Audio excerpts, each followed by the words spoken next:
Барлықтарыңызға сәлем, қайырлы күн достар. Менің каналыма қош келдіңіздер. Бүгін өте дәмді, тойымды манпар сорпасын дайындайтын боламыз. Менің видеомды соңына дейін көріңіздер. Менімен бірге болыңыздар. Өте қарапайым және де жасалу жолы өте оңай. Ең бірінші қазанымызға салқын су құйып аламыз. Одан кейін керек мөлшерде етімізді салып, салқын суымызды қайнатып аламыз. Қайнағаннан кейін міндетті түрде көбігі шығады. Көбігін толықтай алып тастаймыз. Дәміне қарай тұздарыңызды қосасыздар. Сорпамыз қайнаймын дегенше оған дейін қамырын елеп қоямыз. Бір жұмыртқаға үстіне ұнымызды қоса отырып, орташа қамыр илейміз. Ешқандай су, тұз қоспаймыз, жұмыртқаға ғана илейміз. Осындай сап-сары өте әдемі қамыр шығады. Қамырымызды жарты сағатқа демалуға қойып қоямыз, бетін жауып.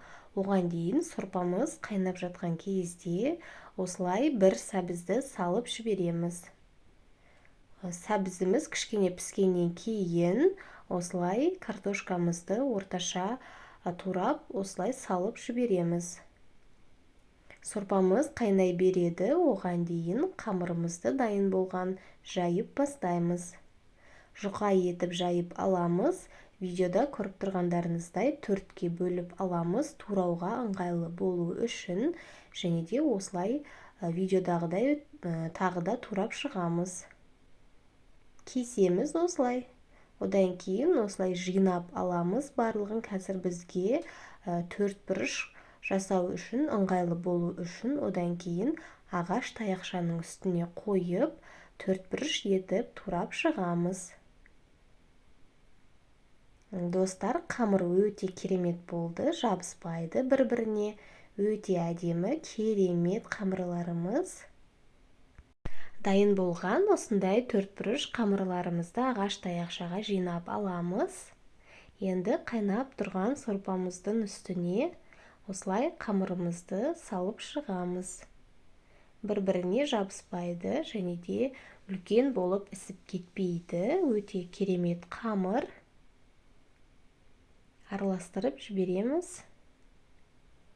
Достар, сорпамыз дайын болды. Өте керемет, дәмді сорпа, дәмді тамақ. Сіздерге жасауға кеңес беремін.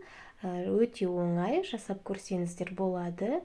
Менің видеомды толық көргендеріңіз үшін рахмет. Менің каналыма тіркеліп, лайк басып, комментарий жазып кетіңіздер. Сіздермен бірге болған ұл болсын. Астарыңыз дәмді болсын.